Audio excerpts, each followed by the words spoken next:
تفسیر قرآن سورہ انبیاء 17واں پارہ۔ بارہا یہ بات عرض کی اور ہر دفعہ درس کے شروع میں، تاکہ اگر کوئی نیا ہمارے ساتھی درس میں بیٹھا ہے تو اس کو بیک گراؤنڈ معلوم ہو کہ یہ سورہ مکہ مکرمہ میں اتری، اس وقت اتری جب مکے کے لوگ مخالف تھے، مسلمانوں کو تکلیفیں اور اذیتیں دے رہے تھے۔ بالآخر مکے کے لوگ ہجرت کر کے مدینہ شریف چلے گئے۔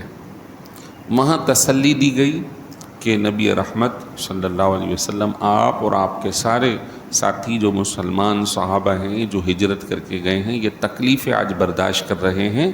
اس طرح کی آزمائشیں انبیاء علیہم السلام اور ان کی امتوں پہ پہلے آ چکی ہے، انہوں نے صبر و تحمل کا دامن تھامے رکھا۔ بالآخر اللہ نے ان ساری آزمائشوں کو دور فرمایا اور ان بزرگوں کو، ان صالحین امت کو، ان انبیاء علیہ السلام کو اللہ نے اپنی نعمتوں سے نوازا۔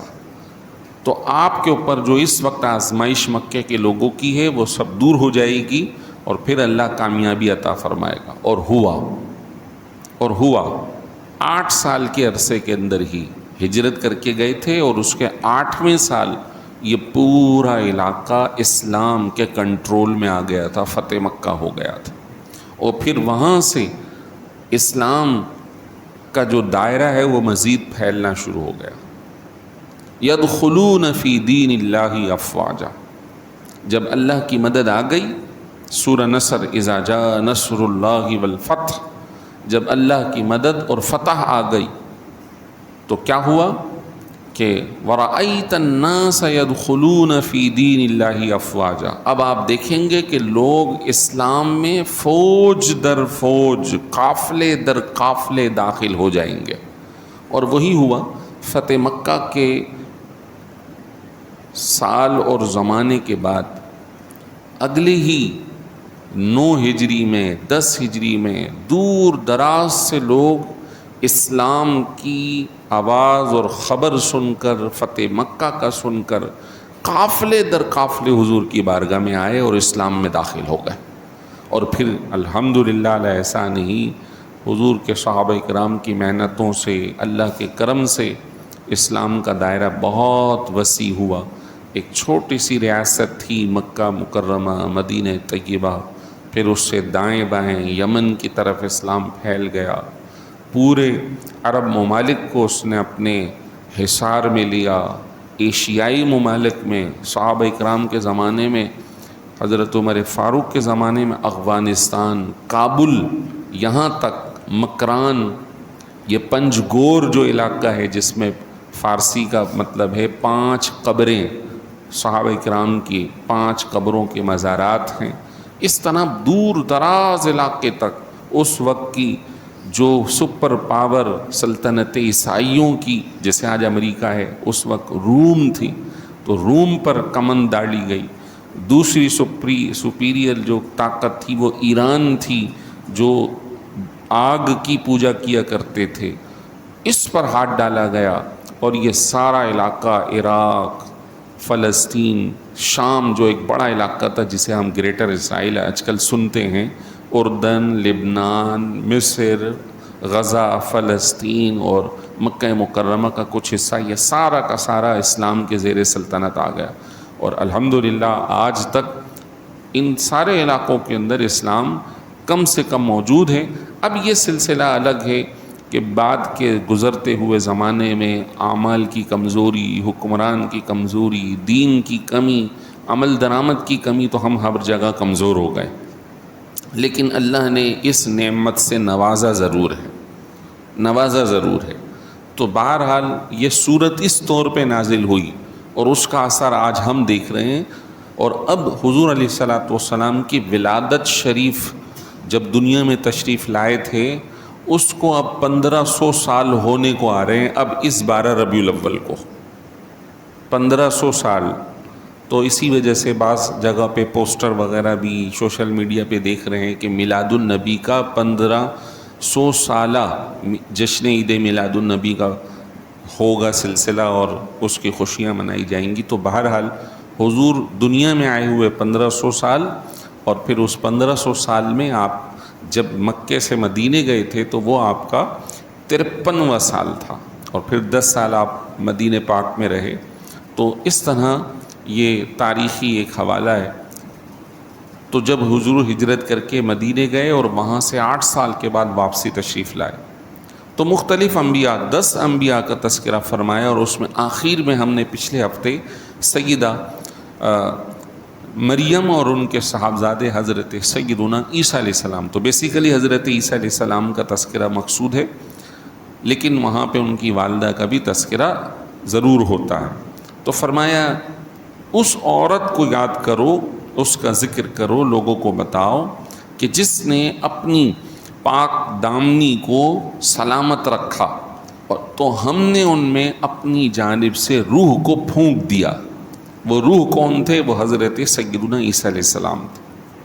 وَجَعَلْنَاهَا وَابْنَاهَا، ہم نے مریم کو، ان کے بیٹے کو آیَةً لِلْعَالَمِین، سارے زمانے والوں کے لیے نشانی بنایا.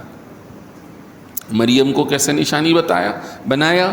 بی بی مریم حجرے میں فلسطین موجودہ بیت المقدس کے اندر عبادت میں مصروف رہتی تھیں. اللہ تعالیٰ ان کے پاس بلا موسم کے پھل فروٹ کھانے پینے کی چیزیں بھیج دیا کرتا. حضرت زکریا نے پوچھا انا لکی ھذا، اے مریم یہ تمہارے پاس کہاں سے آ گیا؟ قالت ہوا من عند اللہ، انہوں نے کہا یہ تو اللہ کی طرف سے. ان اللہ یرزق من یشاء بغیر حساب، اللہ جسے چاہے بلا حساب عطا فرماتا ہے. پھر یہ ایک ان کی کرامت تھی. پھر اللہ نے انہیں بیٹا دیا جو پوری دنیا میں مشہور و معروف ہوا، نبی معظم ہوا، اور اس نبی کو حضور علیہ الصلوۃ سے پہلے سیکنڈ لاسٹ نبی کا مرتبہ عطا ہوا. اور اللہ نے انہیں اپنی جانب سے روح قرار دیا، اپنی جانب سے مسیح قرار دیا، عبد قرار دیا، یعنی مختلف ان کے درجات عطا فرمائے. ان کو اللہ نے یہ نشانی عطا فرمائی کہ وہ کسی پرندے کو مٹی سے بنا کر اس میں پھونک مارتے تھے تو وہ پرندہ بھی اڑنا شروع ہو جاتا تھا، زندہ ہو جاتا. فَأَخْلُقُ، میں بناتا ہوں، كَهَيْئَةِ الطَّيْرِ فَأَنفُخُ فِيهِ فَيَكُونُ طَيْرًا بِإِذْنِ اللَّهِ، تو میں اس میں پھونک مارتا ہوں تو وہ اللہ کے حکم سے اڑنا شروع کر دیتا. وَأُنَبِّئُكُم بِمَا تَأْكُلُونَ وَمَا تَدَّخِرُونَ، اور جو تم کھا کے آتے ہو کسی کو نہیں معلوم، لیکن میں تمہیں بتاتا ہوں کہ تم کیا کھا کے آئے ہو اور کیا اپنے گھر میں چھپا کر آئے ہو.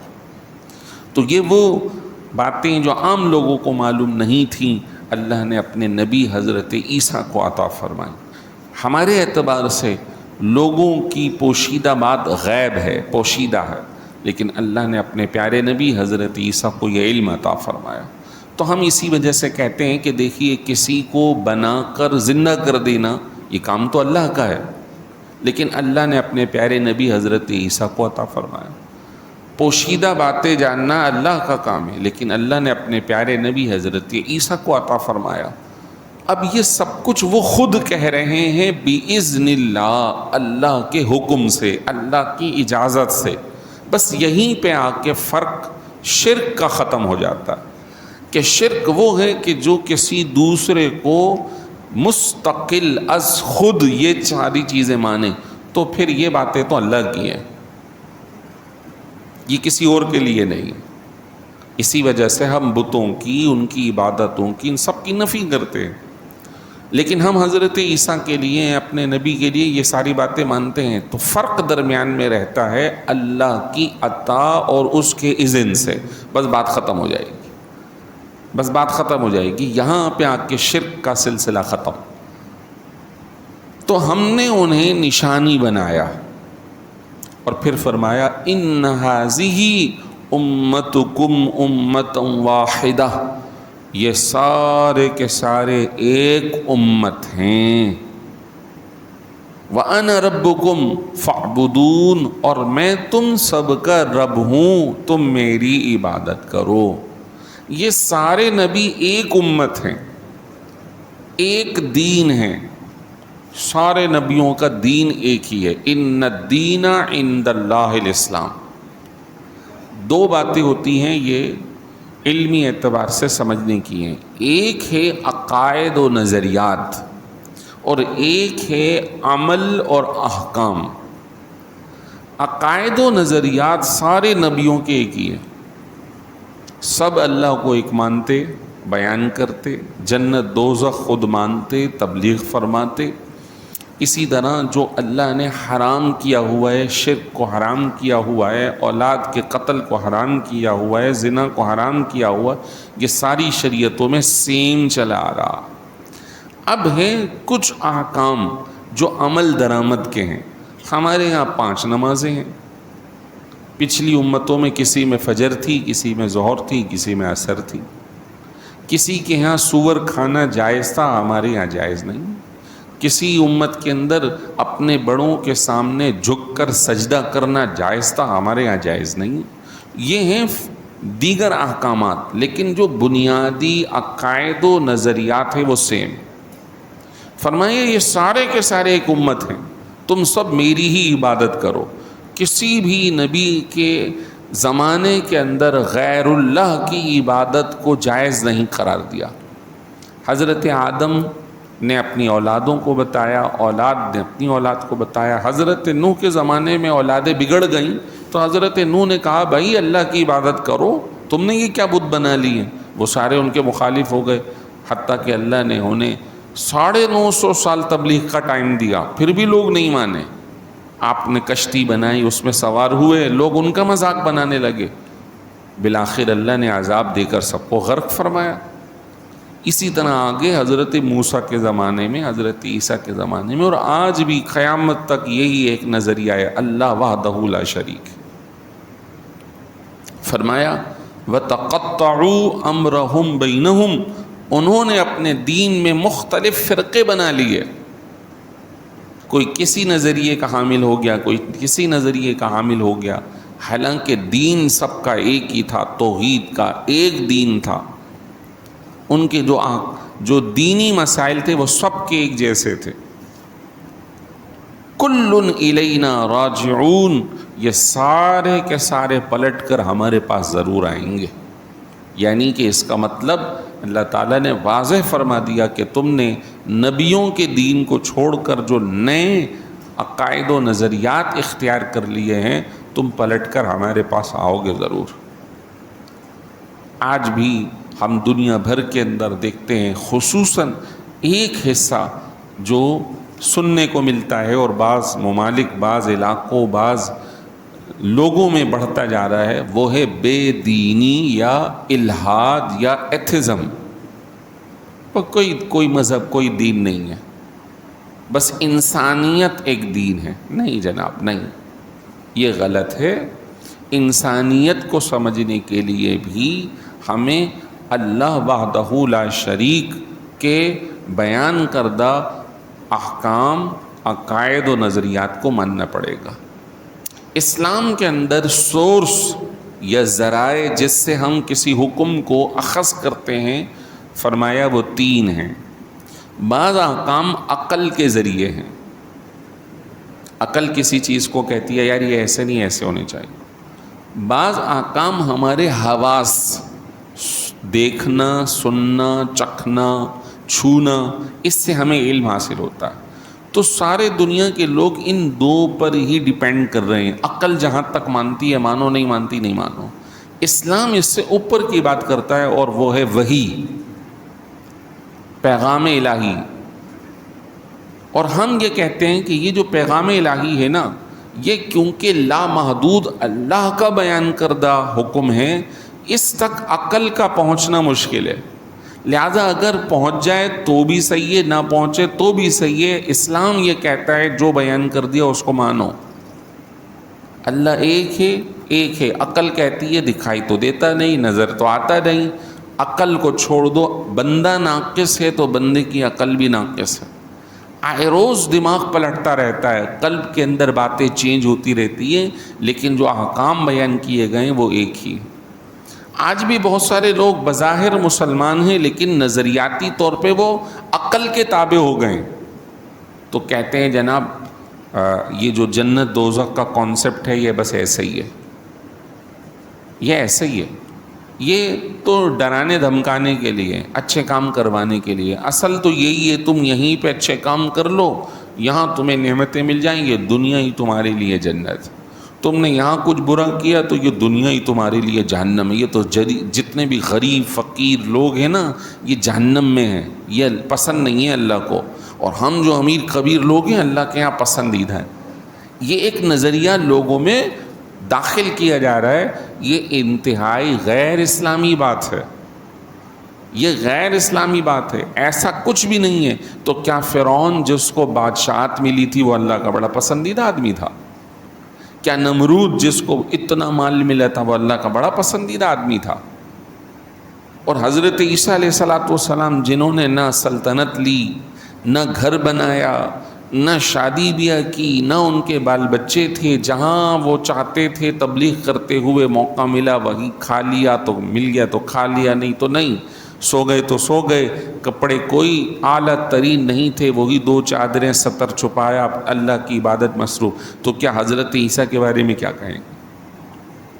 ان کے پاس ایک پیالہ، ایک پلیٹ تھی، ایک چمچ تھا، بس یہ کل ان کا ثاثہ تھا، کوئی جائیداد نہیں، کوئی کچھ نہیں۔ تو یہ نظریہ لوگوں کا غیر اسلامی ہے، لیکن ہو کیا رہا ہے کہ آج کے زمانے میں سوشل میڈیا یا اس طرح کی جو چیزیں ہیں، جدید ٹیکنالوجی ہیں، جہاں بہت کچھ لے کر آ رہی ہیں، وہاں اسلامی اعتبار سے نظریات کے اندر تباہی مچا دی۔ اس سے بہت کچھ جو ایک طبقہ ہے ہمارا جو دینی ہے، پرانا ہے، مسجدوں سے وابستہ ہے، وہ تو کچھ نہ کچھ سیکھ لیتا ہے، اس کا ذہن بنا ہوا ہے۔ آپ اس کو بڑے لیول پہ سوچیں کہ ایسے علاقے بھی تو ہیں کہ جہاں لوگ مساجد سے، دروس سے، درس و بیان سے بالکل لا علم اور نا آشنا ہے۔ باہر کی دنیا دیکھ لیں کتنی بڑی ہے، پاکستان تو ایک چھوٹا سا ملک ہے، یہ کچھ ممالک جو اسلامی کہلاتے ہیں وہ مختصر ہیں، ایک بڑی تعداد ہے جو یہیں سے نکل کے باہر ممالک میں شفٹ ہو گئی ہے۔ جیسے جیسے پڑھتے جاتے ہیں، دنیا کے اندر ملتے ہیں، تو اسی وجہ سے تو کہا گیا لا تقعد بعد الذکر مع القوم الظالمین، نصیحت مل جانے کے بعد تم ظالموں کے ساتھ اٹھنا بیٹھنا مت کرو، کیونکہ صحبت کا اثر ضرور انسان پر ہوتا ہے، صحبت کا اثر ضرور ہوتا ہے۔ تو یہاں بھی ہو رہا ہے، ہم یہ نہیں کہہ رہے کہ سارے وہاں کے خراب ہے، بھائی اچھے بھی ہیں، بہت اچھے بھی ہیں، الحمدللہ وہ ہیں تو وہاں پہ اسلام موجود ہے، وہ اچھے والے کچھ لوگ ہیں موجود جو وہاں بھی کام کر رہے ہیں، کام کروا رہے ہیں، تعاون کر رہے ہیں۔ کچھ یہاں بھی ہیں، سارے کے سارے متقی پرہیزگار نہیں ہیں، یہاں بھی ایک سے ایک بندہ خراب بیٹھا ہے۔ ہم یہ نہیں کہہ رہے کہ یہاں جو موجود ہے دودھ کے دھلے وہاں جو ہیں 100% خراب ہے۔ ہم آپ کو عرض یہ کر رہے ہیں کہ جدید زمانے کے اندر یہ بے دینی ہر جگہ، خصوصی طور پہ دیکھو عملی اعتبار سے تو کمزور ہو ہی گئے ہیں، سب سے بڑا نقصان ہے نظریاتی اعتبار سے انسان کا بالکل خالی ہو جانا۔ یہ وہ جو نقصان ہے نا، اس سے بڑا کوئی اور دوسرا نقصان نہیں ہے۔ اللہ اکبر۔ فرمایا یہ سب گروہوں میں بٹ گئے ہیں، انہوں نے بنیادی اسٹرکچر کو ہلا دیا ہے، یہ سارے کے سارے ہمارے پاس پلٹ کر آئیں گے۔ ہمارے لیے اس سبق میں کیا ہے؟ اپنے بڑوں کے نظریے پہ قائم رہو۔ انبیاء و مرسلین، ہمارے پیارے نبی صلی اللہ علیہ وسلم کی شریعت کو سیکھو، جانو، عمل درآمد کرو۔ تھوڑی سی صرف آپ مجھے 2-3 منٹ دے دیں، میں ایک چھوٹا سا جو ہے وہ آپ کو جملہ پڑھ کے سنا دوں بس، کہ ہمارے لیے نظریات کیا چیز ضروری ہیں اور ہمیں کن چیزوں کو فالو کرنا ہے جس کو ہم دین کہتے ہیں۔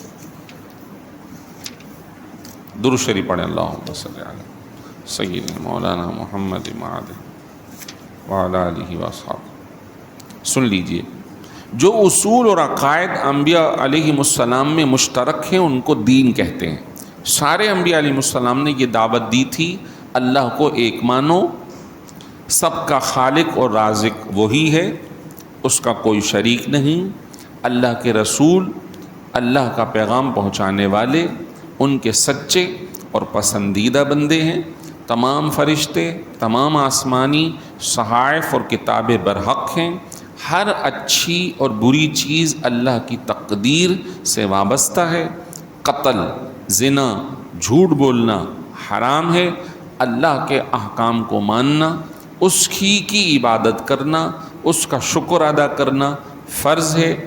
قیامت ضرور قائم ہوگی، مرنے کے بعد بندوں کو دوبارہ زندہ ضرور کیا جائے گا، حساب لیا جائے گا، نیک لوگوں کو جنت میں داخل کیا جائے گا، بدکار اور کافر کو دوزخ میں داخل کیا جائے گا جہاں وہ ہمیشہ رہیں گے۔